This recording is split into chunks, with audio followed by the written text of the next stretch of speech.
Hello friends, this is Tim Collins coming to you again with our weekend word. Today I want to talk about Noah. His story is found in Genesis beginning at chapter 6 and on.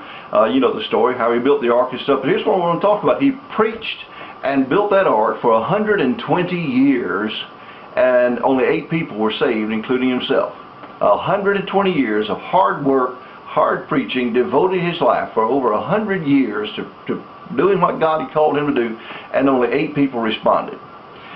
Hebrews chapter 11 verse 17, the first part of the verse says, "By faith Noah, when warned about things not yet seen, in holy fear built an ark to save his family." Get that, to save his family. 120 years to save his family. Was it worth it?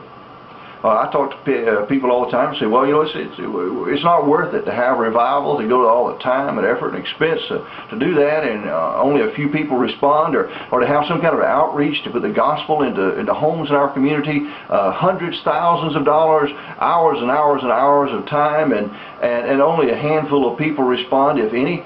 It's just not worth it.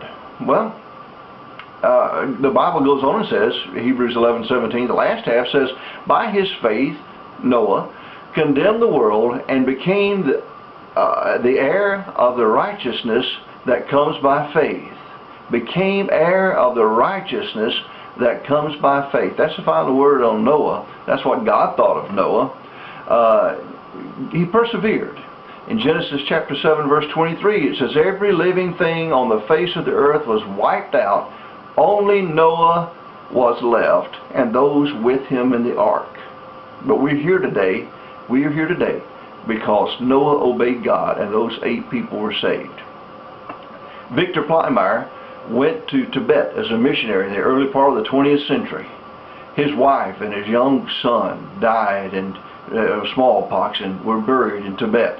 Victor Plymire persevered, preached the gospel all across Tibet, preached for 16 years before the first convert was made.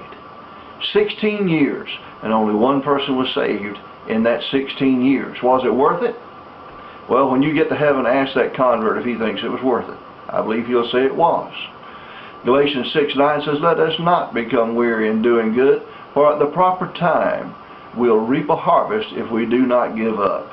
You see, any farmer will tell you that process of planting and watering and cultivating and weeding and spraying and so forth, all of that takes far more time and effort and expense than the harvest does.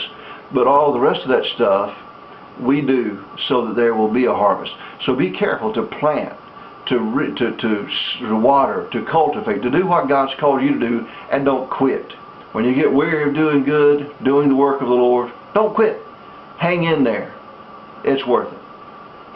Well, I hope you'll be in church somewhere Sunday, giving God your best time.